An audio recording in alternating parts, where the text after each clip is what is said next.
បាទសូមជំរាបសួរពុកម៉ែបងប្អូនគ្នាបាទសូមជំរាបសួរពុកម៉ែបងប្អូនលោកយាយលោកតាទាំងអស់គ្នាផងដែរបាទហើយសម្រាប់ថ្ងៃនេះជាថ្ងៃទី18ណាបាទខែ3 2025ហើយនេះគឺខាងស៊ីណាឆ្នោតឌូនបងប្អូនហ្នឹងក៏មានតម្រូវឆ្នោតចែកជូនដល់ពុកម៉ែបងប្អូនលេងនៅក្នុងបណ្ដាញសង្គមYouTube បាទក៏ដូចជាការ live ផ្ទាល់នេះទៀតហើយមុននឹងយើងឈានចូលដល់តម្រូវឆ្នោតដែលបងប្អូនឲ្យលេងសូមឲ្យពុកម៉ែបងប្អូនបបាយអារម្មណ៍ណាបាទងាកទៅមើលនៅតម្រូវឆ្នោតយួនការពីម្សិលមិញបន្តិចអញ្ចឹងសម្រាប់ការពីម្សិលមិញណាបាទកូនសិស្សដែលបានទិញលេខពីខាងស៊ីណាបាទយើងទៅលេងការពីម្សិលមិញគឺយើងអត់បានចូលចំគ្រាប់ទេបាទយើងចូលចំគ្រាប់ល្អដែរប៉ុន្តែគឺយើងខុសប៉ុសណាបាទបងឲ្យបុក77 78សម្រាប់ប៉ុស BC វាចេញមក78ចំគ្រាប់ល្អបាទសម្រាប់ចេញប៉ុស A វិញអញ្ចឹងគឺបងស្ដាយមែនតែនសម្រាប់កូនសិស្សដែលបានទិញលេខពីខាងស៊ីណាយកទៅលេងការពីម្សិលមិញគឺយើងអត់បានចូលចំនេះណាបាទគឺយើងអត់បានចូលចំនេះបាទគឺបងស្ដាយមែនតែនហើយឥឡូវយើងងាកមកមើលនៅតម្រូវឆ្នោតយួនសម្រាប់ថ្ងៃទី18ដែលបងឲ្យលេង free វិញម្ដង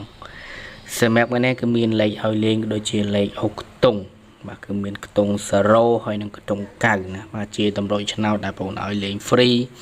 ដោយមិនគិតសេវាដោយមិនគិតសកុនទេណាបាទសូមតែឲ្យពុកម៉ែបងប្អូនជួយចុចរូបសញ្ញាមេដៃរូបសញ្ញាកណ្ដឹងឲ្យបងអូនតែម្នាក់មួយតែប៉ុណ្ណឹងមកណាបាទគឺបងអូនសប្បាយចិត្តហើយនឹងមានតម្រូវឆ្នោតរលឲ្យពុកម៉ែបងប្អូនលេងជាប្រចាំថ្ងៃជារៀងរាល់ថ្ងៃផងដែរណាបាទពុកម៉ែបងប្អូនទាំងគ្នាបាទហើយចំពោះពុកម៉ែបងប្អូនទាំងគ្នាបាទដែលគាត់ចង់ទិញលេខគៀកម៉ោងលេខចុងម៉ោងពីខាងស៊ីណាយកទៅលេងសម្រាប់ខាងស៊ីណាឆ្នោតយួនបងប្អូនក៏មានលក់បាទក៏មានលក់ជាលេខតូចសម្រាប់លេងបុកប៉ុសបាទ BC ធានាគ្រាប់ធានាប៉ុសលេខល្អហ្នឹងខាងបងប្អូនក៏មានលក់ដែរហើយបើពុកម៉ែបងប្អូនចង់បានហ្នឹងគឺអត់មានបបាក់លេងបបាក់ចាក់អីទេណាសម្រាប់ខាងបងប្អូនឲ្យតម្រូវឆ្នោតលេងគឺបងប្អូនឲ្យលេខតូចបាទលេខតូចចំនួន2គ្រាប់បាទ2គ្រាប់ហ្នឹងយើងលេងតែ2ប៉ុស BC ទេហើយចូលចំហ្នឹងខាងបងប្អូនយកសេវាហ្នឹងគឺតែ30រៀលទេបាទសេវាតែ30រៀលទេហើយសេវា30រៀលហ្នឹងគឺបងអត់មានទៀមទាឲ្យពុកម៉ែបងប្អូនបងសេវាមួយមុនបងសគុណមួយមុននេះណាបាទគឺអត់ទៀមទាពុកម៉ែបងប្អូនបងមុនទេបាទ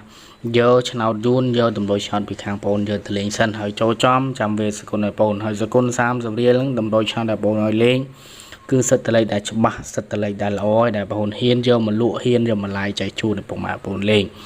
ហើយបើសិនជាពុកម៉ែបងប្អូនចង់តាក់ទងអត់ដឹងតាក់ទងតាមណាទេគឺអាចតាក់ទងមកតាម Facebook ដូចជាតាមរយៈលេខសារបងប្អូនបាន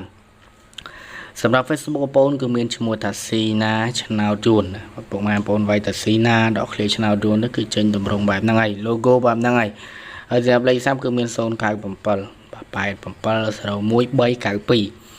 លេខនេះគឺមានបញ្ជាប់ជា Telegram ដែរណាបាទមានបញ្ជាប់ជា Telegram ដែរចង់ add មក Telegram ក៏បានដែរហើយចំពោះលេខណាបាទចំពោះលេខដោយបងបញ្ជាក់ដដែលអញ្ចឹងសម្រាប់ខាងស៊ីណាតម្រុយឆ្នោតដែលស៊ីណាឲ្យលេងគឺសិតតលេខដែរមានភាគរយល្អខ្លាំងភាគរយច្បាស់ខ្លាំងបានស៊ីណាឲ្យប្រមាណបងលេងណាបាទដោយសារលេខចេញពីខាងបងមួយគឺសិតតលេខដែរធានាប៉ុសធានាម៉ោងដោយសារពុកម៉ែបងប្អូនចង់ទិញលេខចង់បានលេខពីខាងគ្រូគឺចង់បានលេខល្អលេខច្បាស់អញ្ចឹងគឺបងប្អូនឲ្យលេខពុកម៉ែបងប្អូនលេងមិនមែនចេះតែទៅសេលេខបាទឆាន់ឆៅពុកម៉ែបងប្អូនលេងទេណាតតលេខល្អតលេខច្បាស់បានហ៊ានឲ្យពុកម៉ែបងប្អូនលេងហើយហ៊ានធានាថាហេងដល់គ្នាសម្រាប់ថ្ងៃទី18នេះចង់បានឆាតបងប្អូនបានចង់បានលុយឆាតមកស៊ីណាសូមអរគុណសូមជំរាបលា